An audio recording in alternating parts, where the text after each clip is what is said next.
So, good day mga ka-smiley. Ayun, tapos na ating Honda Click version 3 or version 4. Bahala na kayo. So, dito muna tayo sa battery. So, sa battery side, itong 7.5 ampere, which is ito yung kanyang USB charger. Yan na yung ating mini driving light fuse. Then, yung pangalawa naman, yung horn na 7.5 ampere. Yan na yung ating MDL2.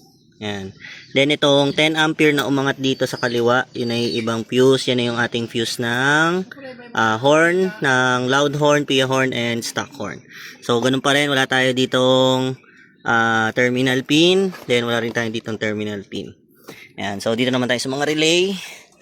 So, sa relay, 5 lahat yan. So, ito yung negative trigger natin. Mini driving light 1, mini driving light 2.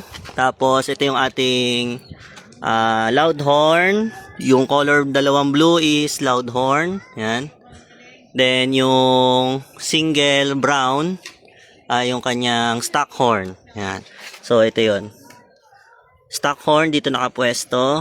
Ayan. Then, yung loud horn, isa, dito sa kanyang stock, na lagayan ng busina. Then, yung pangalawang loud horn niya, nandito. Yan to. So, upgrade din si sir ng right switch. So, Honda ADB, para may hazard. Tapos, ito yung kanyang mini driving light 1. Yung mini driving light 2 niya, pwedeng ikabit dito sa side mirror. So, ito yung wire nun. Ito yung wire ng hazard. Then, wire ng mini driving light 1. Ito yung wire ng mini driving light 2. Ayun. So, ang upgrade dito sa right switch niya, ganyan ang upgrade. So, may mga grinder tayo dyan. Tapos dito. Ayun. Tapos, ito, yung socket ng kanyang mini driving light. So, 3 wires lang. Walang rectang passing kasi yung passing niya nandito na sa passing ng high beam. Yan. So, ito, passing ng high beam, then switch ng high beam at saka mini driving light. Pag open na yung mini driving light natin. Then, ito yung upgrade dito sa kanyang headlight. Mini driving light balas. Yan, dito nakakabit. Yan. So, sinira ko yung headlight niya para maikabit to. Then, plug and play. Yan. Then, dito.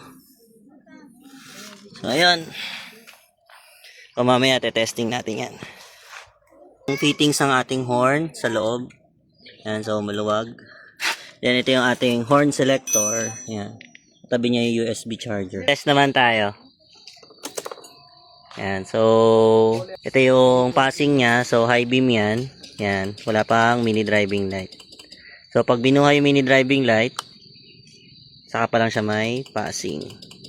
Then pag nakalubog, stock horn. Tapos pagka naka-flat, loud horn. Yan. Then, hazard. Yun. Okay. Start.